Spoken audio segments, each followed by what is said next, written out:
उद्धट मोहीम, बापाची माती सोडून पण मोहिमेत सहभागी होईल. की मोहीम म्हणजे माझ्या काळजाचा विषय. महाराजांचा गनिमी कावा आज जिहादी लोक वापरतायत. अगदी उद्या युद्ध व्हायची प्रसंग आला ना तर आम्ही सर्व तारखे छातीतोकपणे त्या संकटाला सामोरं जाणार. गुरुजी हे संतच आहेत. ज्या ज्या वेळेस संकट येईल त्यावेळेस आमच्यासारखे प्रत्येक धारकरी हा तानाजी बाजीवून छाती टोकून उभा राहील. जायचंय तानाजी काकांना भेटायला जायचे आणि भारताच्या सीमा ओलांडून जाणारा आपण एक तरुण सैनिक बनायचे असं. त्या जगाचा बाप कोण तर साऱ्या राष्ट्रांतील हिंदुस्थान आणि नवसंजीवनी तरुणाला देणारा इतिहास गुरुजींच्या तोंडी असतो. नमस्कार बंधू आणि भगिनींनो, धर्मवेडा चॅनल मध्ये आपले सहर्ष स्वागत करत आहोत.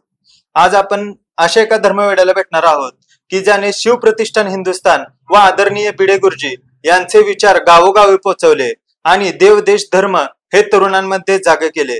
असे कोरेगाव तालुक्याचे कार्यवाहक श्री अजयराव बर्गे यांचे आपल्या चॅनल मध्ये सहर्ष स्वागत करत आहोत. जय श्रीराम दादा. नमस्कार. जय श्रीराम. दादा, तुम्ही कोरेगाव तालुक्यामध्ये कार्य करत आहात, तर ते कार्य करत असताना तुम्हाला धर्माचे वेड कशा प्रकारे लागले? खरं तर सांगायचं म्हटलं तर मी एक फक्त 19 फेब्रुवारीला एक शिवभक्तांची लाट येते. आपल्याला माहिती आहे की शिवजयंती आली की शिवजयंतीला एक शिवभक्तांची लाट येते की फक्त वरवर दाखवणाऱ्या शिवाजी महाराजांचं आपलं प्रेम असतं. मी अगदी त्यातलाच एक होतो. शिवजयंती आली की शिवजयंतीला आपल्या मंडळासोबत मुंबईला होतो. आपल्या मंडळासोबत त्यावेळेस मग ज्योत आणायला लांब परत जायचं आणि अगदी पाहिजे तेवढं फक्त ज्योत घेऊन धावणे ही शिवभक्ती दाखवायचो आपण. आणि एकेकाळी असं झालं की इतिहास संशोधन मंडळ इतिहास मराठी मातीचा या एक मंडळ आहे आमचं. त्या मंडळाने त्या ठिकाणी आदरणीय भिडे गुरुजींचं व्याख्यान ठेवलं होतं. मला तत्पूर्वी गुरुजी शिवप्रतिष्ठान हे माहीत देखील नव्हतं. आणि विषय असा झाला की मला त्या ठिकाणी बोलवण्यात आलं की व्याख्यानाला जाऊयात आपण. त्यावेळेस आपण व्याख्यानाला म्हणजे शिवाजी महाराजांना आवड भरपूर होती, आपण जायचं म्हणून मी गुरुजींच्या त्या ठिकाणी व्याख्यानाला गेलो. आणि व्याख्यानाला गेल्यानंतर पाहतोय काय तर एक वयोवृद्ध व्यक्ती त्या ठिकाणी हातामध्ये कापडी पिशवी तरा चालत, पाया चप्पल नाही, धोतर हातात धरले चालत चालत निघाले. ते एक क्रेज असते. त्यामुळे ही व्यक्ती कोण आहे यार, त्यांच्या व्याख्यानाला आलोय. पण चल आपल्याला बोलवलंय, बसलो, आपण ऐकतोय. पण ऐकलं आणि ऐकल्यानंतर जी गुरुजींची वाणी आहे ती आजपर्यंत कधीच कोणाची पाहायला भेटली नव्हती.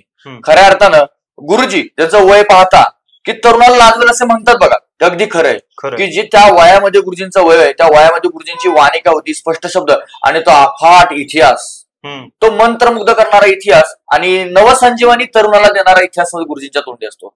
आणि गुरुजींनी जो काही इतिहास सांगितला ना तो संदर्भासहित एक नंबर इतिहास. आणि तो जो काळापर्यंत पोहोचला गुरुजींनी, तत्पासून या शिवकार्याची आवड, शिवप्रतिष्ठान आणि गुरुजी आणि गडकोट हे समीकरणच बनून गेलं माझ्या आयुष्यामध्ये. म्हणजे त्या व्याख्यानापासून किंवा त्या गुरुजींच्या वाणीपासून तुम्ही धर्मकार्यामध्ये आला, बरोबर. तर ते गुरुजींचं जे एक तेज आहे किंवा जे गुरुजींकडे पाहिल्यानंतर एक आपल्याला असं वाटतं की बाबा हे कुठले तरी संत महात्माच आहेत आणि त्यांचे दर्शन भेटल्यानंतर ऑटोमॅटिक आपण त्या धर्मकार्याकडे खेचलो जातो. त्यातला म्हणजे त्या ह्याच्यामध्ये तुम्ही धर्मकार्याकडे वळला गेला.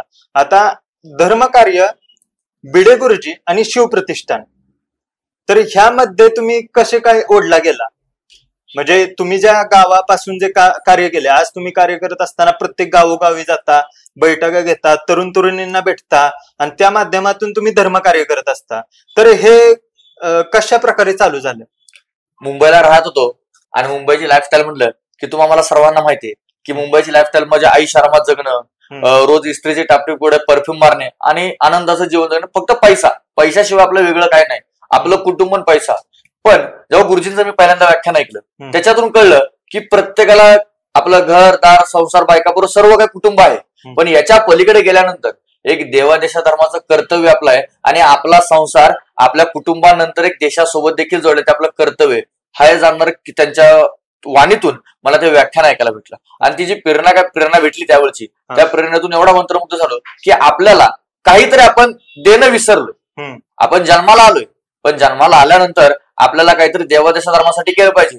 शिवछत्रपती संभाजी महाराज असतील किंवा त्यानंतर असंख्य धारे पडलेले मावळे, त्या मावळ्यांनी जे काय आग स्वराज्याप्रती दाखवली ती आपल्याला दाखवण्याची संधी गुरुजींच्या वाणीतून तेव्हा मला जाणवली. आणि तिथून पुढे मी शिवप्रतिष्ठानचं कार्य हाती घेतलं. तेव्हा मी नवी मुंबईमध्ये कार्य करत होतो.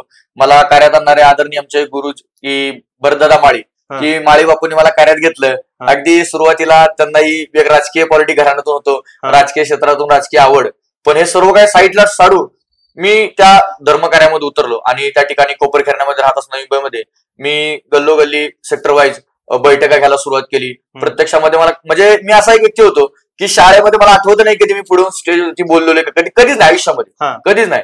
पण मी बैठका घ्यायला सुरुवात केली, तोडकं मोडकं थोडं कुठेतरी 4 पुस्तकं वाचायची आणि थोडंफार इतिहास मला सांगायचा आणि तरुण जागा करायचा. हे काम मी गल्लोगल्लीत केलं. त्या ठिकाणी कोपरखैरण्यात काम करत असताना बलिदान मास, दुर्गा माता दौड ह्या उपक्रमांमध्ये मी जास्तीत जास्त माझा वेळ दिला. अगदी डोर टू डोर मी प्रचार केला. गल्लोगल्ली घराघरात जायचं, मुलांच्या आई वडिलांना सांगायचं. कारण कसं असतं, एखादं काम करायचंय, एखाद्या मुलाला घेऊन जायचं तर त्यासाठी आई वडिलांची परवानगी लागते, त्याचा मुलगा तयार होत नाही. मग डायरेक्ट आपण काय करायचं, खोडावर घालायचं माझं पहिल्यापासून काम होतं. मी मुलांच्या आई वडिलांकडे जायचो आणि आई वडिलांना सांगायचो की बाबा आमचं काम काय आहे, शिवाजी महाराज संभाजी महाराज हे तर त्यांच्यापर्यंत पोहोचवण्याचं काम मी करायचो. आणि यातून फायदा असा जायचा की आपलं काम जे शिवप्रष्टान हिंदुस्थानी गुरुजींनी शिकवलं होतं की आपल्याला प्रत्येक तरुण शिवाजी महाराज संभाजी महाराज रक्तगटाचं निर्माण करायचं. म्हणजे काय, तर शिवाजी महाराज जगले कसे मेले कसे, महाराजांचा जगण्याचा मार्ग कसा होता, एवढंच नाही तर आपल्याला प्रत्येक तरुण असंख्य दार पडलेल्या मावळ्यांसारखा व्यसनापासून मुक्त करायचंय. आणि हे जेव्हा लोकांना सांगायचं मुलाच्या आई वडिलांना, तर त्या मुलाच्या आई वडिलांना 10 वेळा पटायचं की नाही आमचा मुलगा व्यसनापासून मुक्त होतोय, मग याला शिवप्रष्टांचं वेळ लागलं पाहिजे. आणि शिवप्रष्टांचं वेळ म्हणजे शिवछत्रपतींचं वेळ आहे. हे त्यामुळे मला त्या गोष्टीचा जास्तीत जास्त फायदा झाला आणि घराघरामध्ये प्रचार पोहोचवला आणि त्यामुळं ह्या कार्यामध्ये वाहून गेलो. म्हणजे म्हणतात व्यसन खूप वाईट असतं, पण मला व्यसन हे हिंदुत्वाचं लागलं की व्यसन हे चांगलंय आणि हेच व्यसन तरुणांच्या मध्ये पोहोचवण्याचं काम हे शिवप्रष्टान आणि आदरणीय गुरुवारी संभाजी भिडेंच्या आशीर्वाद मार्गदर्शनाने मी घराघरात पोहोचवण्याचं काम सुरुवात केलं. नाही, तुमचे कार्य अतिशय एकदम चांगल्या पद्धतीचं सुरू आहे. आज तुम्ही कोरेगाव भागामध्ये असंख्य तरुणींना तुम्ही तयार केलं आहे की जे आपण म्हणतो की हिंदुत्वाची सेना हे तुम्ही तयार करण्याचं कार्य करत आहात, ते अतिशय सुंदर आहे. आता आपण मला वाटतं शिवप्रतिष्ठानकडे थोडेसे वळूया. शिवप्रतिष्ठानचा आता जो एक उपक्रम सुरू होतोय की ज्याला आपण म्हणतो की गडकोट मोहीम, तर शिवप्रतिष्ठान हिंदुस्थानची गडकोट मोहीम हा काय प्रकल्प आहे? गडकोट मोहीम म्हटलं तर माझ्या स्वतःचा काळजाचा विषय. कारण या गडकोट मोहिमेतून आजपर्यंत असंख्य तरुण एक सत्व स्वाभिमान आचार विचाराने घडवणारी उपक्रम म्हणजे गडकोट मोहीम. लक्षात ठेवा, ही गडकोट मोहीम म्हणजे काय की आज तुम्हाला मला माहिती आहे की आज आपल्या देशावरती अफाट संकट आहे. पण हे संकट असताना आपण पाहतो की आपल्या गावात पण संकट एखादं असतं किंवा आपल्याच गावामध्ये एखाद्या आपल्या कॉलेजमध्ये एका शाळेमध्ये आपल्या आई ताईवरती अत्याचार किंवा आपल्या गायीवरती अत्याचार होत असतात, गायीची कत्तलीचे काम होत असतं. पण त्या ठिकाणी कोण तरुण उठतो का? सर्वच माणूस आहेत, सर्व हिंदू आहेत, पण अत्याचार सहन करणारा आपण हिंदू समाज आजपर्यंत आहोत. पण अत्याचार जिथे होतोय तिथे ठामपणे तानाजी बाजी मोराबाजी म्हणून आपण छाती टोकून उभं राहिलं पाहिजे बाजीप्रभू सारखं, हे शिकवणारं काम म्हणजे गडकोट मोहीम आहे. या गडकोट मोहिमेत काय असतं, या गडकोट मोहिमेत आपल्याला 4 ते 5 दिवस आपल्याला वेळ द्यायचा असतो आणि त्या 4 ते 5 दिवसामध्ये प्रत्यक्षामध्ये शिवाजी महाराज संभाजी महाराज असंख्य धारण पडलेले मावळे तानाजी बाजी येसाजी मुरोजी फिरंगोजी हे ज्या पद्धतीने सह्याद्रीच्या गडकोटांवरती त्या सह्याद्रीच्या कुशीमध्ये राहिले, ऊन वारा पाऊस थंडी याची तमा न बाळगता ज्या पद्धतीने राहिले, स्वतःचा अन्न वस्त्र निवारा कसा 350 वर्षापूर्वी केला असेल हे ते प्रत्यक्षात तिथे शिकायला जायचं आणि शिकता शिकता स्वतः अनुभव पण घ्यायचा असतो. ती म्हणजे गडकोट मोहीम आहे. की या गडकोट मोहिमेमध्ये की आपल्याला सोयी सुविधा काय नसतात. आज घरी राहत असताना बऱ्याच सोयी सुविधा आपल्याला असतात, सर्व काय जागेवरती हातामध्ये भेटत असतं. शिळण तिथं घरी हात खातो का आपण? अजिबात नाही. पण एक लक्षात ठेवा, गडकोट मोहिमेमध्ये 5 दिवस घरचं अन्न घेऊन जायचं असतं. ते शिळ झालं, भाकरीचा तुकडा पापडागत जरी झाला तरी तो करकरात चावून खायचाच असतो, कारण तिथे अन्न कोणी देत नसतं. आणि याच्यातून कळतं आमचे तानाजी मालुसरे कसे लढले असतील, आमचे बाजीप्रभू देशपांडे कसं स्वतःचं अन्न वस्त्र न करून त्या ठिकाणी स्वतःचं बलिदान देऊन तुमचं आमचं स्वराज्य कसं वाचवलं हे त्या मोहिमेतून आपल्याला शिकायला भेटतं. आणि एक लक्षात ठेवा, ही मोहीम म्हणजे एक स्फूर्तिदायी प्रेरणा आहे. या मोहिमेतून प्रत्येक तरुण जो मोहीम करतो ना, तो प्रत्येक तरुण कधीच आयुष्यात वाया जाणार नाही हे मी तुम्हाला ठामपणे सांगतो. कारण काय, या मोहिमेमध्ये बऱ्याच काही गोष्टी अशी शिकायला भेटतात की ज्या पद्धतीने महाराजांचे मावळे जगले ते शिकायला भेटतच, पण अन्न पाणी हे कसं वापर केला पाहिजे. आज दुष्काळी भागात गेलं तर पाणी आपल्याला माहिती, पाणी तिथे भेटत नाही. काही ज्या ठिकाणी पाणी असंच पाण्याचा भरपूर वापर केला जातो, गैरवापर केला जातो ठिकाणी. पण त्या मोहिमेमध्ये आपल्याला पाण्याची कमतरता असते, पण ती पाणी 1 लिटरची बॉटल एक तरुण एक दिवस वापरतो, पूर्ण दिवस. आणि या सूर्याच्या सावलीत चालतो. बरं का, शब्द नीट आहे का, सूर्याच्या सावलीमध्ये. कारण आपण चालताना आपली छाया पडते का, सावलीच म्हणतो आपली, सूर्याची ती सावलीच पडते. हे गुरुजी सांगतात की सूर्याच्या सावलीमध्ये आपल्याला चालायचे आणि अफाट थंडी असते. ही थंडी सोसत तरुण त्या ठिकाणी टिकत असतो, राहत असतो. म्हणजे जे काही शिकायला भेटतं ना ते अफाट. आता आपण काही ठिकाणी पिकनिकला वगैरे जातो, गोवा बिवा जातो, अलिबाग जातो, कोकणात जातो, पण तिथे आपला फक्त पैशाचा चक्काचूर होतो. पैसा खर्च करायचं, नुसतं पाहायचं, जायचं, खायचं, संपवायचं. पण या मोहिमेमध्ये आयुष्यभराची शिदोरी भेटतो. तुम्हाला एक गंमत सांगतो. आता तुम्ही आमच्यावरती संस्कार करणारे आई वडील असतात, बरोबर, पण आई वडिलांवर संस्कार कोण करतो? म्हणजे आपण कसं सत्व स्वाभिमान अभिमान जगलं पाहिजे हे कोण शिकवणार कोण असेल ना, तर ही गडकोट मोहीम आहे. कारण लक्षात ठेवा, आपण सत्व स्वाभिमानानं अभिमानानं ताट मानाने कसं जगलं पाहिजे ते फक्त 5 दिवसामध्ये आपल्याला सह्याद्री शिकवते.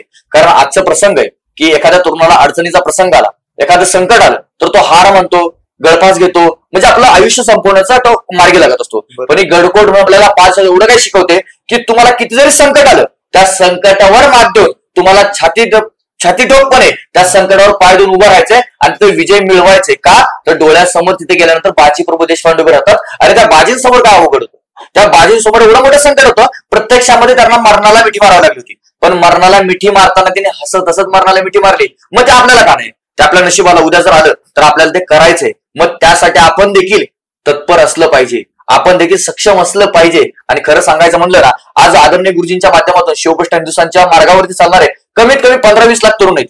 हे तरुण नुसते धारकरी नाहीत बरं का.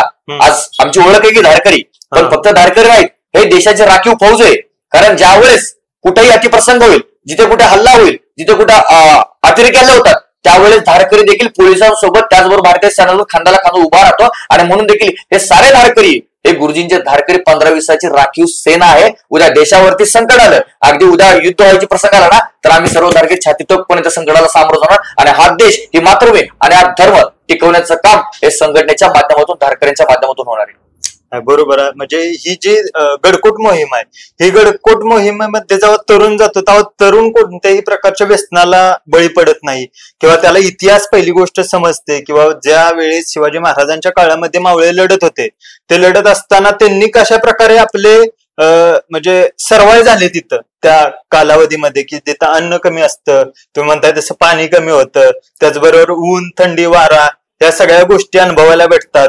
तर त्यातून नक्कीच एक निसर्गाचं किंवा आपल्या जे मावळे असतील, जे धारातीर्थ पडले आपल्या स्वराज्यासाठी, तर ते नक्कीच अनुभवायला भेटतील आपल्याला. त्याचबरोबर गडकोट मोहीममध्ये एक ध्वज असतो, एकच ध्वज असतो. मी बऱ्याचशा व्हिडिओमध्ये बघितलंय. तर तो ध्वजाचा काय विषय, की त्याच्यासाठी पण काहीतरी स्पर्धा असते. अगदी अगदी खरं ही गोष्ट की बऱ्याच जणांना असं वाटतं की मोहिमेमध्ये कोणी येऊन ध्वज घेत असेल, पण असं नसतं बरं का. त्या मोहिमेमध्ये जो ध्वजाचा असतो, ध्वजाचा मान असतो. कारण लक्षात ठेवा, त्या गडकोट मोहिमेचं नेतृत्व म्हणजे प्रत्यक्षामध्ये मोहिमेमध्ये जे काय 2.5-3 लाख तरुण सहभागी होतात, त्या सर्वांचं नेतृत्व फक्त परमपवित्र भगवा ध्वज करतो. त्यामुळे भगवा ध्वज कोणाला हातामध्ये दिला जात नाही. त्या भगवा ध्वजाची प्रथा अशी आहे की तो मान मोहिमेमध्ये 3 ते 4 दिवस सलग चालायचं. आणि पायपीट डोंगर जर चालायचे असतात आणि आपण 3 ते 4 दिवस डोंगर जरी चालल्यानंतर आपल्याला नक्कीच हातपाय एकदम जड जातात किंवा पाय जड होतात, पायाला गोळे येतात. आणि अशा 3 दिवस चालून झाल्यानंतर मोहिमेमध्ये 8 ते 10 किलोमीटरची, जसं आपण आजच्या शब्दात आपल्याला सांगतो की आपली मुंबई मॅरेथॉन आहे, सातारा मॅरेथॉन आहे, असं मॅरेथॉन, तशी त्या ठिकाणी शिवप्रभू दौड असते. शिवप्रभू दौड. त्या भगव्या ध्वजासाठी पळायचं 8 किलोमीटर. आणि ज्याचा प्रथम क्रमांक येईल त्याला त्या ठिकाणी भगव्या ध्वजाचा मान दिला जातो. आणि मग तो ध्वज घेऊन तो सारथ्य करत तो त्या ठिकाणी ध्वजाचा नेतृत्व करत असतो. म्हणजे पहिले बघायचं की पहिल्या काळामध्ये जेव्हा शिवाजी महाराजांच्या मोहिमा असायच्या, तर त्या मोहिमेला जेव्हा आपले मावळे जायचे आणि ती मोहीम फत्ते व्हायची, तेव्हा शिवाजी महाराज आपल्या हातातून एक सोन्याचे कडे घालायचे आणि त्या मावळ्यांच्या हातामध्ये घालायचा. जो त्या मावळ्याला आनंद वाटायचा की बाबा माझ्या राजाने मला एक भेट दिली. ऍक्च्युली त्या सोन्याची किंमत तर नव्हतीच त्यांना, पण जे महाराजांनी दिलेला आशीर्वाद आहे तो महत्वाचा होता. त्याचप्रमाणे जेव्हा भगवा ध्वज जेव्हा त्या हातात येतो तेव्हा नक्कीच त्याला ते बळ प्राप्त होत असतं. अगदी बरोबर आहे. मोहिमेत असा एक घडलेला प्रकार, एक अशी घटना घडलेली. विषय असा आहे की सलग 5 वर्ष एका धारकऱ्याने शिवप्रभू दौडमध्ये सलग 5 वर्ष प्रथम क्रमांक मिळवला होता. आणि त्यानं सलग 5 वर्ष प्रथम 5 वर्ष त्यानं मोहिमेचा ते ध्वजाचा मान घेतला होता. त्यावेळेस त्याला एक सोन्याचं राजमुद्रेचं नाणं हे त्याला प्रतिष्ठा म्हणून भेट देणं गुरुजींकडून आली. त्यांचं नाव काय? सुखदेव हराळे हे जगचे धारकरी आहेत, ज्यांनी सलग 5 वर्ष शिवप्रभू दौड मध्ये 8 ते 10 किलोमीटर डोंगर दऱ्यामध्ये चढ उताराला पळून त्यांनी प्रथम क्रमांक सलग 5 वर्ष मिळवला होता. म्हणून 5 वर्ष मिळाल्यानंतर 5 वर्ष त्यांनी मोहिमेचा तो परमपवित्र भगवाचा मान देखील घेतलेला. त्यावेळेस प्रतिष्ठाकडून गुरुजींनी त्यांना एक सोन्याचं एक राजमुद्रेचं नाणं त्यांना भेट म्हणून प्रश्नांची आठवण दिली होती. ठीक आहे. मला आता सांगा की तुमचा असा काय अनुभव आहे की गडकोट मोहीम मध्ये जो तुम्हाला जास्त आवडला अनुभव? की तुम्हाला जो सह्याद्रीच्या गडखोऱ्यातून तुम्ही जेव्हा उतरला किंवा त्या एखादा असा अनुभव की जो तुम्हाला जास्त एकदम मनाला भावून गेला? विषय असा आहे की मी लहानपणापासून मुंबईला राहिलो आणि मुंबई म्हटलं की सह्याद्री गडकोटाशी संबंध कधी जास्त येत नाही. आपण गावाकडे असलं की जंगल दऱ्याखोऱ्यात आपला संबंध येतो, पण मुंबईला म्हटलं की याचा संबंध येत नाही. ज्यावेळेस मी पहिल्यांदा गडकोट मोहीम केली आणि नशीब माझं आहे की पहिलीच माझी मोहीम झाली ती सातारच्या कुशीतलीच, किल्ले वैराटगड ते किल्ले सप्तर्षीगड, म्हणजे सातारचीच झाली वाईच्या भागामध्ये, वाई प्रांतातली. आणि ती आयुष्यातली कलात्मक देणारी ती मोहीम ठरली की तिथपासून ठरवलं की आयुष्यात किती मोठं संकट आलं तरी आपण ह्या मोहिमेचा मार्ग कधी सोडायचा नाही. संकट प्रत्येक वर्षी येतील, पुढल्या वर्षी काय संकट येईल काय नाही. म्हणजे माझा एक अनुभव पण आहे की माझी सख्खी बहीण तिचा गॅसचा स्फोट झाला होता आणि ती भाजली होती प्रचंड प्रमाणात, डॉक्टरांनी नो गॅरंटी सांगितली होती, पण त्यावेळेस मी मोहिमेमध्ये पोहोचलो होतो. म्हणजे मोहीम डावलली नाही. मला डॉक्टरांनी सांगितलेलं जाऊ नका, तुमच्या नातेवाईक बोलवून घ्या, तुमच्या ताईंचं काही गोष्ट सांगू शकत नाही. पण तरीही त्याच्यामध्ये मला राहावत नव्हतं. मी ताईला धीर दिला आणि ताईला सांगितलेलं की आपल्याला मला जावं लागणार आहे, कारण जे धर्मकार्य त्या धर्मकार्यामध्ये कारण नाही चालणार ते. तेव्हा ताई रडत होती, किंचाळत होती की तू जाऊ नको, तू थांब हॉस्पिटलमध्ये. मी तिथूनही मोहिमेला गेलो, पण जाताना मी सोबत 5 दिवस तिथे अगोदर राहिलो होतो हॉस्पिटलमध्ये. हॉस्पिटल राहून मी त्या हॉस्पिटलच्या वॉर्ड बॉयला पण मी तयार केलं आणि जाताना माझ्याच ताईच्या त्या वॉर्डला जो वॉर्ड बॉय होता त्या वॉर्ड बॉयला पण मी मोहिमेत घेऊन गेलो होतो. आणि तो वॉर्ड बॉय नितीन आसोलकर आजही त्यानं मोहीम सोडली नाही. तत्पासून ते आजपर्यंत त्याची कमीत कमी 7वी-8वी मोहीम असावी, तो 7 ते 8 मोहिमेत सलग मोहिमेत सहभागी आहे.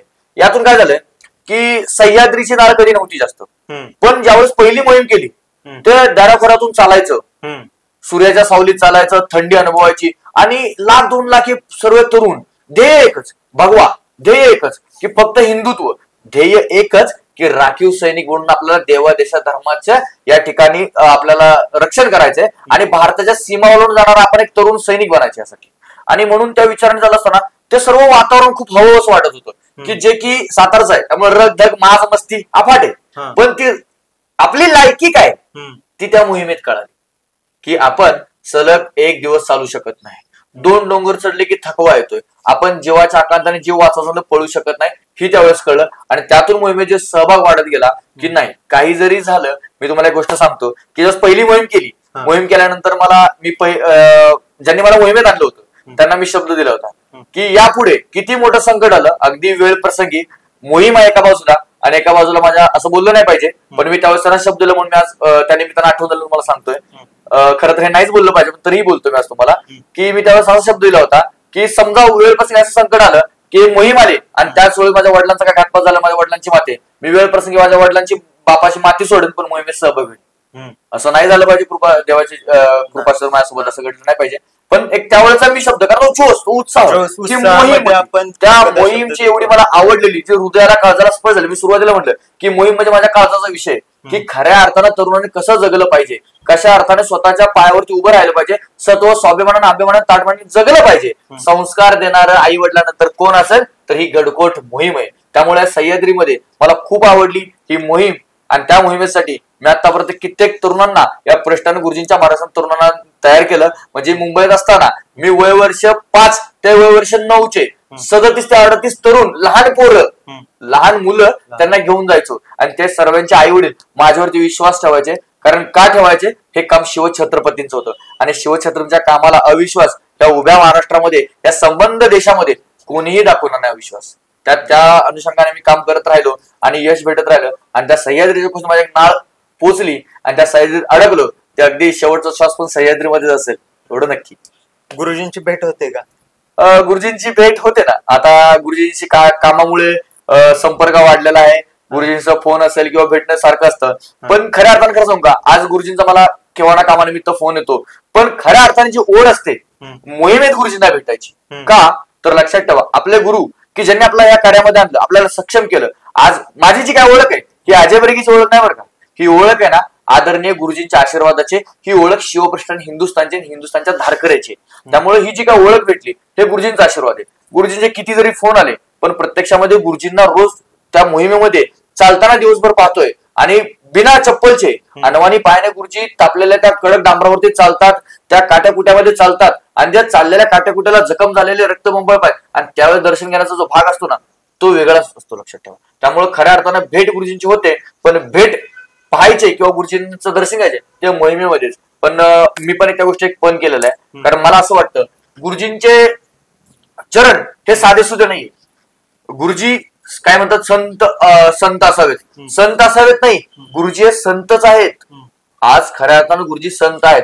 त्यामुळे मी असा एक पण ठेवलेला आहे की मी कधी ज्यावेळेस एखादी चता येणारी गडकोट मोहीम, की माझी इच्छा की येणाऱ्या गडकोट मोहिमेला काही करून माझ्या विभागातून मी 150 तरुण या ठिकाणी मोहिमेला घेऊन जाईल, आणि तो जर माझा शब्द मनातला पूर्ण झाला तरच मी मोहिमेत गेल्या गुरुजींच्या चरण स्पर्श करतो, गुरुजींचं दर्शन घेत असतो. अन्यथा मी गुरुजींचं दर्शन घेतो. तुम्ही कित्येक वेळा पाहू शकता की गुरुजी समोर आले तरी एक धाडकर येतो गुरुजींच्या चरण स्पर्श करतो, त्यावेळेस मनात एक त्याच्यावरची इच्छा ती पूर्ण झालेली नाही म्हणून तो गेला नाही. कारण मला असं वाटतं गुरुजींच्या चरण हे साधे सुधे नाही, त्या चरणांची काहीतरी किंमत आपल्या हृदयात अंतःकरणात साठवून आपण ठेवलेली, आणि ती आपण इच्छा पूर्ण करायची, आणि त्यानंतरच गुरुजींच्या तव चरणांशी आपण दर्शन घ्यायचं, असं मी ठाम निश्चय केलेला आहे. गुरुजींनी केलेला म्हणजे मोठा संकल्प आहे की आज गुरुजींना आपण बघतो कुठेही जरी गुरुजी असले तर त्यांच्या पायामध्ये कधीही चप्पल नसतं. हा सगळ्यात मोठा त्याग आहे, आणि त्या जेव्हा चरणांचे लाखो तरुण जेव्हा दर्शन घेत असतात तर नक्कीच त्यांना तो आशीर्वाद भेटत असेल. त्याचबरोबर मला सांगा, आता गडकोट मोहीम मध्ये जर तरुण येत असतील किंवा सहभाग घेत असतील तर ते सहभाग घेताना त्यांना काय काय गोष्टी असतात की करायच्या असतात किंवा काय आणायच्या असतात, हेही तुम्ही सांगू शकता. म्हणजे जे आता तुम्ही तर बैठका घेतच आहात, ते कुठंतरी तुम्हाला पण स्थळकाल मर्यादा भेटते की तुम्ही म्हणतात ना की अजय बर्गे एकाच ठिकाणी असतो, तो 10 ठिकाणी पुरू शकत नाही. पण आज या माध्यमातून तुम्ही 10 ठिकाणी अजय बर्गे पोहोचू शकतो. तर तुम्ही या माध्यमातून तुम्ही सांगावं की बाबा गडकोट मोहिमेला येताना आपण काय काय आणलं पाहिजे, कशा प्रकारे आलं पाहिजे, आपली भावना कशा प्रकारे असली पाहिजे, हे तुम्ही या माध्यमातून नक्कीच सांगू शकता. मोहिमेला येताना आपल्याला प्रथमतः एक आपल्याला खांद्यावरती जे आपल्याला शिदूर म्हणजे बॅग घ्यायची असते, जी बॅग आहे ती मजबूत असली पाहिजे. कारण 5 दिवस चालत असताना बॅगेमध्ये आपल्या ओझं असतं, त्या ओझ्याने ती बॅगेचा बंद वगैरे तुटल्या पाहिजे, कारण 5 दिवस चालायचं असतं. आपली बॅग मजबूत पाहिजे. त्याचबरोबर आपल्याला जसं काय सुटेबल असेल त्या पद्धतीने आपल्याला पायातले शूज, सँडल हे मजबूत ठेवावेत, कारण आपल्याला कुठलाही त्रास झाला नाही पाहिजे चप्पल तुटल्यानंतर, सँडल तुटल्यानंतर, अशा पद्धतीचा. आणि बाकी मग मी तर सर्व धारकांना सांगतो की बॅगेमध्ये कोणीही कपडे आणायचे, जे अंगावरती घालून कपडे येतो तेच कपडे घरी येईपर्यंत आपल्या अंगावरती राहिले पाहिजेत. का? त्याचं कारण आहे, लक्षात ठेवा की आपण जातोय कुठं, घडले म्हणजे धारातीर्थावर जातोय, जिथे तीर्थक्षेत्र टिकवली, घडली धाराती टिकली तीर्थक्षेत्र, त्या ठिकाणी गेल्यानंतर त्या गडकोटावर जातोय. ते गडकोट म्हणजे काय, दगडधोंड्या मातीचे नाहीत बरं का, हे दगडधोंडे म्हणजे प्रत्यक्षात आपल्या मावळ्याचे, आपल्या पूर्वजांचे हे धारातीर्थ पडले, त्यांच्या ढिगाऱ्याने हे गडकोट उभे राहिलेले, सह्याद्री मोठी झालेली. म्हणजे ज्या मातीमध्ये जाणार ती मातीमध्ये आपल्या पूर्वजांच्या मावळ्यांचं रक्त सांडलेले, अगदी शिवछत्रपती संभाजी महाराजांचं रक्त सांडलेले, ते रक्त त्या मातीमध्ये मिसळून ती माती आपल्या अंगाखांद्यावरती जाणार. ती अंगाखांद्या आपल्या कपड्याला लागलेली माती ती आपल्या घरामध्ये येऊनच आपण झाडली पाहिजे. ह्याच हेतूने मी सर्वांना सांगतो की कोणीही बॅगेत कपडे आणायचे, अंगावरती कपडे घालून जायचं, आणि तीच कपडे घरी आल्यानंतर आपल्या घरामध्ये झाडायचे असतात. मी स्वतः पांढरा कुर्ता घालून जातो आणि येताना काळा मीठ ठेवून येतो. कसं घरच्यांनी ओळखलं नाही तरी चालेल, पण खऱ्या अर्थानं आपण मावळे म्हणून जगायला गेलो, तर त्याच विचाराने आपण गेलो, त्याच विचाराने आलं पाहिजे. आणि मोहिमेला जात असताना आपल्याला रोजच्या भुकेपेक्षा जास्त, म्हणजे आज आपल्याला समजा दिवसाकाठी आपण दिवसाला एक साधारणतः 4-3 भाकरी खातोय, तर एका दिवसाला कमीत कमी 8 भाकरी लागतील अशा प्रकारे. दिवसभर चालायचं असतं, डोंगर दरी चढायचं असतं, जास्त भूक लागत असते. त्यामुळे आपल्याला 5 दिवस पुरेल असं अन्न घ्यायचं असतं, ते 5 दिवस टिकेल असंही घ्यायचं असतं. की आता सविस्तर सांगत बसत नाही की आपल्याला कशा पद्धतीने घ्यायचंय, की सुकामेवा जास्ती प्रमाणात घ्यायचा आहे, की गुळपोळी असेल, दशमी पुरणपोळी असेल, धपाटे असेल, की अशा पद्धती. मग त्याच्यानंतर फरसाणा वगैरे जे काय असं आपण भडंग वगैरे घरचं बनवलं, दिवाळीचे फराळ असतात, शंकरपाळी, लाडू वगैरे, ड्रायफ्रूट वगैरे जे आपल्या पद्धतीने अशा पद्धतीने आपण घेऊन जाऊ शकतो, की जेणेकरून आपल्याला त्या ठिकाणी चालल्यानंतर आपलं व्यवस्थित पोट देखील भरलं पाहिजे, आपला कोणता त्रास झाला नाही पाहिजे. आणि महत्वाचं म्हणजे की आपल्या सोबत थोडंसं औषधं पण असली पाहिजेत. काही वेळेस जर कोणाला काही इजा झाली किंवा थंडीचा भाव उडाला तर आपल्याला ते गोळ्या असतील, किंवा त्याबरोबर बॅटरी टॉर्च आपल्या सोबत असला पाहिजे. कारण काही वेळेस काय होतं, खडतर मार्ग असतो, त्या खडतर मार्गामध्ये आपल्याला मार्गात मुक्कामाच्या ठिकाणी पोहोचायला वेळ होत असतो. मग त्या वेळ होत असताना आपल्याला रात्रीच्या अंधारात चालायला आपल्याला उजेड दिसावा म्हणून आपल्याला बॅटरी टॉर्च असावी. अशा प्रकारचं साहित्य आपण आपल्या सोबत घ्यायचं असतं. एक लेखणी वही घ्यायची असते, कारण ज्या ठिकाणी आपण जातो, आता यंदाची मोहीम आहे उमरठ. उमरठ म्हणजे कोण, प्रत्यक्ष म्हणजे तानाजी महाराजांचा समाधी, त्यांचा वाडा.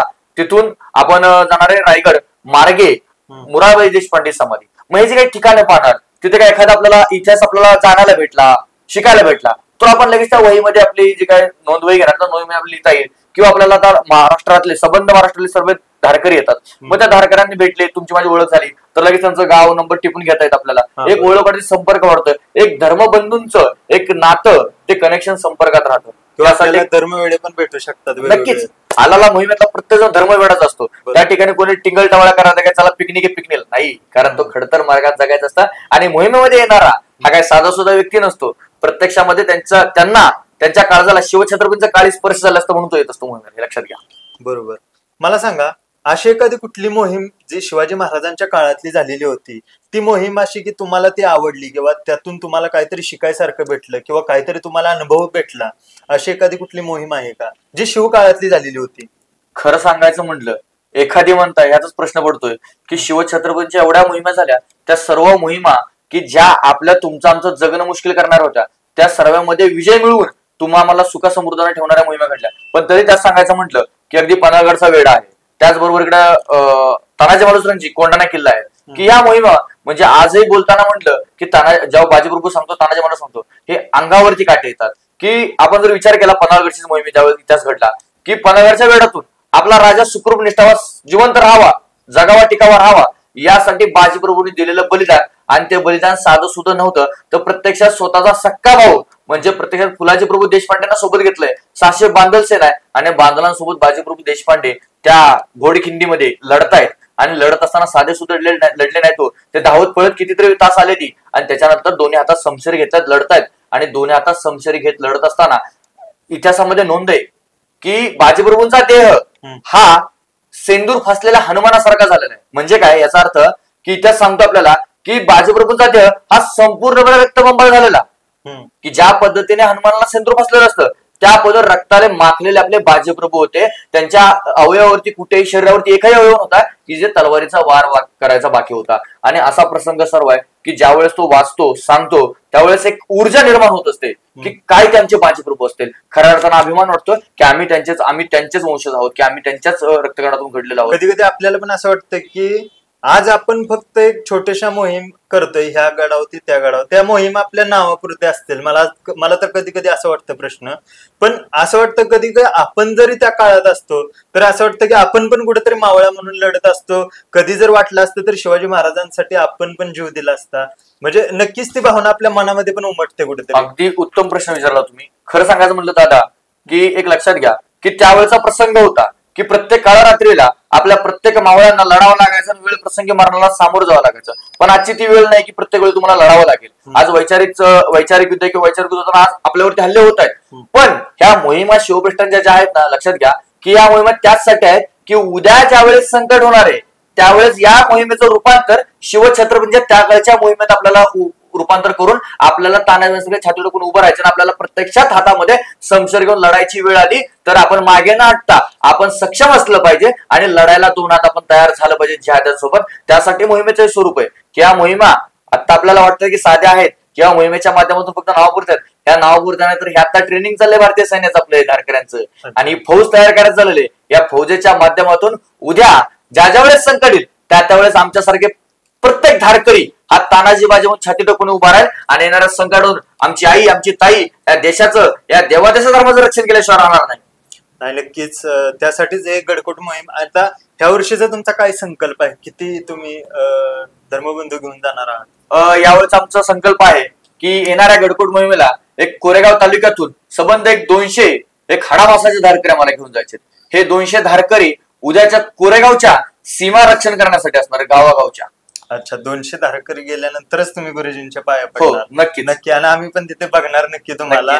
बरं दादा, मला एक सांगा की शिवाजी महाराजांची जी युद्ध नीती असायची त्याच्यामध्ये गनिमी कावा ही एक पद्धत असायची, तर ही गनिमी कावा कुठेतरी आपल्या हिंदू बांधवामधून लोप पावत चाललेला आहे असं तुम्हाला वाटतंय का?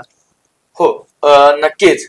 जर आता पाहायला गेलं की शिवछत्रपतींचा गनिमी कावा आपण सारे बऱ्यापैकी हिंदू विसरलो आहोत आणि महाराजांचा गनिमी कावा आज जिहादी लोक वापरतायत. म्हणजे आज तुम्हाला सांगू शकतो की लवजाच्या माध्यमातून गनिमी काव्याच्या माध्यमातून लवजात चाललेले, गनिमी काव्याच्या माध्यमातून आज अतिक्रमण चालले, जसं की मुस्लिम वक्फ बोर्ड असेल, लँड जिहाद असेल, हे बरेचसे प्रकार आहेत अजून बरेचसे, की हे सर्व गनिमी काव्याच्या माध्यमातून आपल्यावरती छोटे छोटे आक्रमण केले जातात.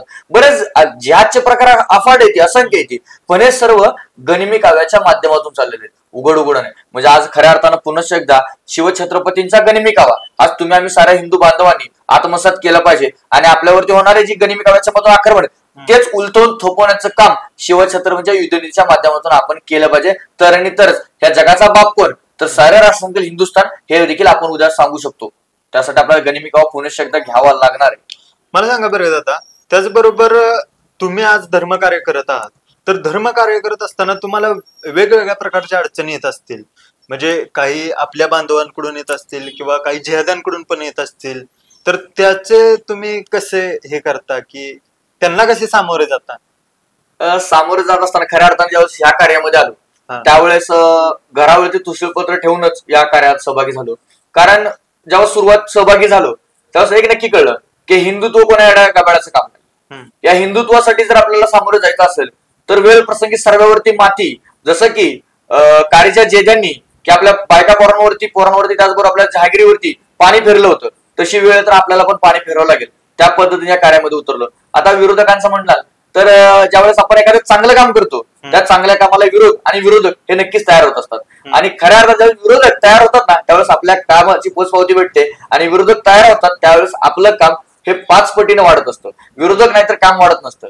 आणि राहिला प्रश्न विरोधकांचा तर तो असाच आहे की खरं दुर्दैव एकच वाटतं की आज जेव्हा काम करतो जिहादी असतील काय असेल, जिहादी कमी विरोध करतात पण आपलेच लोक जास्त प्रमाणात विरोध करतात. आपल्याच लोकांची बदनामी करणं हे आपल्या लोकांना जास्त पडतं आणि मग विरोध करणार नाहीत की आपली बदनामी करते हिंदू कसली असा प्रश्न आहे. त्यामुळे विरोधकाचा विचार करायचा आपलं काम. कारण खरं जर आपण इतिहास आपण शिवछत्रपतींची माणसं आहोत, आपण शिवाजी महाराजांचे काम करतो. एक लक्षात ठेवायचं की प्रत्यक्षामध्ये शिवाजी महाराजांना किती विरोध झाला होता. मग विरोधामुळे शिवछत्रपती थांबले होते का? नाही. वेळ प्रसंगी डावलून वेळ प्रसंगी तुडवून महाराजांनी आपलं ध्येय गाठलं होतं. मग आपल्याला तेच करायचे. विरोध किती हो, मग तो जिहाद्यांचा हो किंवा आपल्या लोकांचा हो, तो आपण आपल्या मनात साठवून समजून घ्यायचा, शांत राहायचं. प्रत्यक्षात हे भगवंताचं काम आहे, बरोबर. तर हे भगवंताचं काम आहे. जर चुका झाल्या असतील आणि आपल्याला विनाकारण बदनामी होत असेल तर नक्कीच, पण जर आपण खरंच केली असेल तर चुकीची शिक्षा भगवंत नक्कीच देणार. तो मला माफ करणार आहे का? तर नाही. आपण भगवंताला माहिती आहे की आपण बरोबर आहे का चुकी. कोणाला विरोध करायचे, कोणाला टीका टिप्पणी करायचे, कोणाला बदनामी करायची याचा विचार करायचा असतो. आणि जेवढी बदनामी होते तेवढी आपलेच वावा होत असते. त्यामुळे आपण बदनामी न पाहता आपला प्रचार होतोय एवढंच पाहायचं असतं. नाही, नक्कीच हे कार्य जेव्हा आपण एखादे विचार मांडत असतो तर कुठेतरी आपल्या चारित्र्यावर शिंतोडे उडवले जातात किंवा आपले मागचे जे काय असतील तर त्या गोष्टी पुढे आणल्या जातात आणि आपल्या ते एक्सप्लेन केलं जाते की हा व्यक्ती असा होता ना आता असं झाला. म्हणजे आपल्या जर हिंदू धर्मात बघितलं तर वाल्याचा वाल्मिकी झाला, तर मग आपण सुद्धा माणूस आहे, आपण पण चुकू शकतो. तर ह्याला प्रत्युत्तर देण्यापेक्षा तुमचं मत आहे की आपण कार्य करत राहिलेलं चांगलं. कसं आहे, विरोधाला विरोध केलं की आपली एनर्जी वाया जात असते, बरोबर. तिथे आपला वेळ वाया जात असतो. आणि त्यापेक्षा आपलं ध्येय एकच आहे की आपल्याला गावागावात घराघरात प्रत्येक घरात एक एक तरुण एक हिंदुत्वाचं पूर्ण निर्माण करायचंय. मग विरोधकाला विरोध करण्यापेक्षा आपण आपलं काम करायचं. जेव्हा आपण आपलं ध्येय गाठतो तेव्हा आपण यशस्वी झालेलं असणार. आणि त्यामुळे की कोणीतरी विरोध करतंय, कोणीतरी काय बोलतंय त्यापेक्षा आपण आपला मार्ग फक्त तुमच्या माध्यमातून एवढंच सांगेन की ज्यांना कोणाला विरोध करायचा शेवटी माणूस आहे. आयुष्यात तरी चुका झाल्या असेल, चुकलं असेल, पाय घसरला असेल तर आपला माणूस म्हणून सांगण्याचा प्रयत्न करा, चूक सुधारण्यासाठी मदत करा. किंवा अशा बदनामी करण्यापेक्षा समोरून बोललेलं चांगलं असतं. पण ज्याचा त्याचा प्रश्न येतो की ज्याला ज्याला वाटतो त्या त्या पद्धतीने विरोध करणार आहे. शेवटी गुरुजींनी एकदा एक वाक्य केलेलं की माणसाची बुद्धी केवढी तर ज्याचा मेंदू एवढीच. हो. आता आपण हा मोहीम हा विषय तर घेतलेलाच आहे. मला सांगा मोहिमेची सुरुवात कधी झाली? मोहिमेची सुरुवात 1985 झाली आणि पहिली मोहीम किल्ले श्री पन्हाळगड ते किल्ले विशाळगड घोडखिंड मार्गे झाली होती.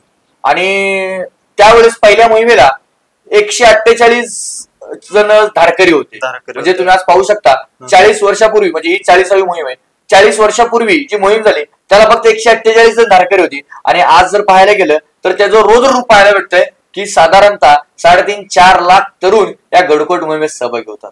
जिथं आताची जर आपण गडकोट मोहीम जर बघितलं तर जो भगवा ध्वज पुढे चालत असतो तेव्हा तिथं काटेकुट्ट्याचं रान असतं आणि जो शेवटचा चालत असतो तिथं रस्ता पडलेला असतो. म्हणजे एवढं रुद्र रूप त्यातून आपल्याला बघायला भेटतं की मोहिमेचा तुम्ही कधी व्हिडिओ पाहिले असतील तर व्हिडिओ मध्ये पण शेवटपर्यंत किती जरी कॅमेरा ठेवला तर शेवटचं टोक मोहिमेचं भेटत नाही. आणि हेच मोहिमेचं म्हणजे भारतीय सैन्याचं, राखीव सैन्याचं रोजरूप आपल्याला तुम्हाला या गडकोट मोहिमेच्या माध्यमातून, धारकऱ्यांच्या माध्यमातून, या वारकऱ्यांच्या माध्यमातून तुम्हाला पाहायला भेटतंय. अच्छा अच्छा. आणि गडकोट मोहीम जेव्हा समारोप होत असतो त्याचा तर तो कशा प्रकारे असतो? समारोप म्हणजे त्या ठिकाणी समारोपाच्या दिवशी प्रमुख वक्ते, प्रमुख पाहुणे असतात, प्रमुख उपस्थिती. 2014 साली रायगडावरती नरेंद्र मोदी देखील आले होते. म्हणजे असे प्रमुख पाहुणे त्यावेळेस येत असतात. एक छानसं व्याख्यान, आणि त्यावेळेस महत्वाचं म्हणजे की गुरुवर्यांचं म्हणजे प्रत्यक्षात गुरुजींचं मार्गदर्शन त्या शेवटच्या मुक्कामाला मला सर्वांना ऐकायला भेटत असतं. मग काही वेळेस गडकोटांवरती असतं, तर काही वेळेस गावामध्ये एका शहरामध्ये नगर प्रदक्षिणा असते की त्या नगर प्रदक्षिणातून पूर्ण सर्व नगराला कळतं की धारकऱ्यांची फौज ही राखीव सेना काय ती पाहायला दिसायला भेटतं सर्वांना. नाही, चांगली गोष्ट आहे. आणि आता या माध्यमातून आपण मोहीम तर विषय चालूच घेतलेला आहे किंवा आपण हा वाढवलाच आहे. आता या माध्यमातून जर नवीन कोण जर आपल्याकडे बघत असतील तर त्यांना तुम्ही काय सांगाल या मोहिमेच्या माध्यमातून, की तुम्ही त्यांना येण्यासाठी कशा प्रकारे प्रवृत्त कराल? खरंच सांगेल की हिंदूंनी एक प्रत्येक हिंदुत्व पोरानं की 18 पकडे 12 बलुतेदार, आपली जात काय, आपलं गोत्र काय, आपण कोणत्या पक्षाचा, आपला नेता कोण, हे सर्व साईडला बाजूला ठेवून आपण साऱ्यांनी गडकोट मोहिमेला दरवर्षी सहभागी झालं पाहिजे. कारण गडकोट मोहीम ही लक्षात ठेवा आपल्याला एक नवजीवन, नव संजीवनी देणारे काम आहे. या गडकोट मोहिमेच्या माध्यमातून प्रत्येक तरुण चांगल्या विचारांचा, आचारांचा घडतो. प्रत्यक्षामध्ये शिवाजी महाराजांचा काळीज जाणणारा, तानाजी बाजी प्रभूंचा काळीज जाणणारा तो तरुण घडत असतो. आणि जो जो मोहिमेत सहभागी होतो तो व्यसनापासून मुक्त झाल्याशिवाय राहत नाही. लक्षात ठेवा आपलं काम असते की शिवप्रतिष्ठान हिंदुस्थानच्या माध्यमातून आपल्याला प्रत्येक तरुण, प्रत्येक हिंदू आपल्याला व्यसनापासून मुक्त करायचे, आणि ते मोहिमेत करावे वाटतं का, तर मोहिमेमध्ये गेल्यानंतर आपल्याला प्रत्येक तरुण तो कशा पद्धतीने राहायला पाहिजे, जगला पाहिजे, तो मावळांसारखा टिकला पाहिजे, जगला पाहिजे, या साहित्य गोष्टीमध्ये हे तिथे अनुभवायला शिकायला भेटतं. म्हणून मोहिमेला आवर्जून सर्वांनी या. कारण मोहीम म्हणजे खरंच मी सुरुवातीपासून सांगितलंय, मोहीम म्हणजे काळजाचा विषय आहे. त्यामुळे मोहिमेला खरंच मी हात जोडून विनंती करेन, या संबंध महाराष्ट्रातील प्रत्येक गावखेड्यातील, वाडी वस्तीवरील प्रत्येक तरुणांनी या गडकोट मोहिमेत सहभागी व्हा आणि या ठिकाणी सहभागी होऊन आपल्या परमपवित्र भगवद्गीतेचं रक्षण, या भारतभूमीचं रक्षण, आपल्या आई ताईचं, आपल्या गाईचं, म्हणजे प्रत्यक्षामध्ये आपल्या दारात तुळस, मंदिराला कळस, गोट्यातली गाय, घरातली माई हे अबाधित ठेवायचं असेल, आपल्या आई ताईच्या कपाळावरचं तांबडं लाल कुंकू जर टिकवायचं असेल आणि या जिहाद्यांचा पाप म्हणून हिंदू म्हणून जगायचं असेल ना, तर या गडकोट मोहिमेत सहभागी व्हा आणि मोहिमेच्या रोधरूपामध्ये एक नावून निघा, या हिंदुत्वाच्या अग्निकुंडामध्ये सहभागी व्हा. कारण लक्षात ठेवा काळ सोकावला आहे, जिहादी मान वर करायला लागलेत. या जिहाद्यांचा मानी वरच्यावर जर त्या अफजल खानासारख्या उडवायचं असेल तर संभाजी गावजी कोंढाळकरांसारखं पुनश्च एकदा आपल्या सह्याद्रीच्या गडकोटांमध्ये, या सह्याद्रीच्या दराखोरामध्ये, म्हणजेच प्रत्यक्षामध्ये गडकोट म्हणजे हे शिवाजी महाराज, संभाजी महाराज विद्यापीठ आहेत. या विद्यापीठामध्ये हे हिंदुत्वाची शिक्षा घेण्यासाठी तुम्ही सर्वांनी आलं पाहिजे. यावं लागेल तुम्हा सर्वांना. आण आहे शिवछत्रपतींची, आपल्याला आण आहे त्या संभाजी महाराजांच्या यमयातना झालेल्या त्या देहाची. त्यामुळे चला तर येणाऱ्या गडकोट मोहिमेला, म्हणजेच उमरटे तानाजी महाराज समाधी ते रायगड मार्गे मुरारबाई देशपांडे, होय जायचंय, तानाजी काकांना भेटायला जायचंय आणि विचारायचंय, काका पोराचं लग्न सोडून तुम्ही आमच्यासाठी का लढलात. पुढे जायचे त्या बाजीप्रभूंच्या, मुरारबाई देशपांडेच्या समाधीपाशी, आणि मुरारबाई देशपांडेंना सांगायचे तुम्ही स्वराज्यासाठी पहिलं बलिदान का दिलं.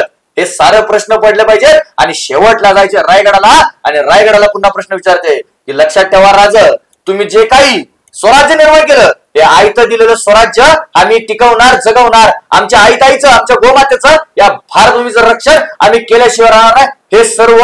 आणि त्याचबरोबर या वर्षी गेल्यानंतर प्रत्येकाने त्या ठिकाणी जगदीश्वराला दर्शन घ्यायचंय आणि जगदीश्वरासमोर व्यसनाची एक शपथ घ्यायचे की जोपर्यंत आम्ही जिवंत आहे तोपर्यंत श्वासाचा श्वास आहे, तोपर्यंत या देहाला कुठल्याही प्रकारचं व्यसन, दारू, पान, गुटखा, सिगारेट, तंबाखू हे स्पर्श करणार आहे. हे छाती ठोकून त्या ठिकाणी शपथ घेतली पाहिजे आणि हिंदुत्वाच्या कामाला लागलं पाहिजे. म्हणून तर चला, तुम्हाला आण आहे शिवछत्रपतींची, तुम्हाला आण आहे असंख्य धाड पडलेल्या मावळ्यांची. मोहिमेला तुम्ही सारे या, आपण भेटूया. धन्यवाद. जय श्रीराम. त्यामुळे नक्कीच अशा प्रकारे चांगल्या प्रकारे गडकोट मोहीम आपल्याला बर्गेदादांनी समजून सांगितली. तर तुम्हाला जर आवडले असेल तर आमच्या चॅनलला कमेंट करा, लाईक करा, सबस्क्राईब करा. पुण्यश्लोक छत्रपती श्री शिवाजी महाराज की जय. धर्मवीर छत्रपती श्री संभाजी महाराज की जय. भारत माता की जय. हिंदू धर्म की जय.